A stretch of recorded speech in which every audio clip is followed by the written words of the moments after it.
आम्ही शरद पवार साहेबांना सदैव दैवत मानत आलेलो आहो।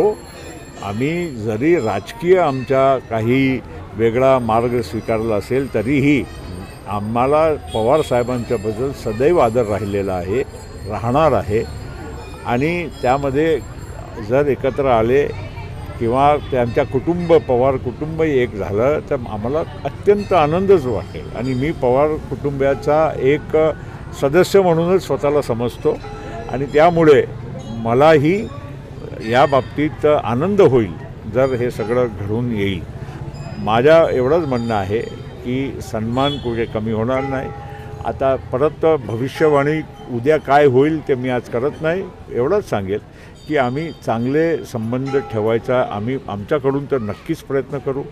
पवारसाहेबांच्याकडे अजितदादा आणि आम्ही सगळेच त्यांच्या वाढदिवसाला शुभेच्छा देण्यासाठी गेलो। अनेक लोकांनी तर्कवितर्क, काही त्याच्यात पॉलिटिकल काही नाही। एवढंच म्हणतो की आम्हाला संबंध त्यांच्याबरोबर ते आमच्या पितृतुल्य आहे, त्यांच्याबरोबर तसेच आम्हाला संबंध ठेवायचे।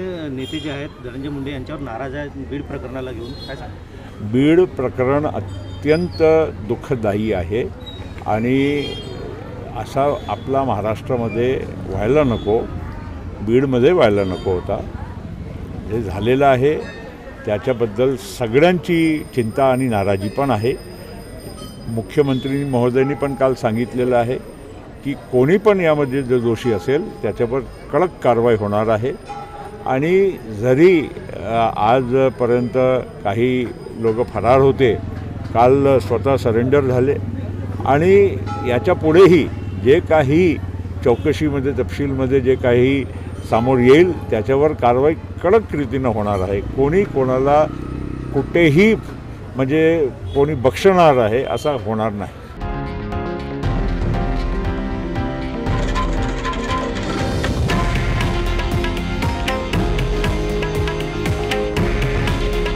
हे आहे देशातील नंबर 1 न्यूज नेटवर्क आणि आपण पाहत आहात TV9 मराठी। काळजी तुमची, हित महाराष्ट्राचं।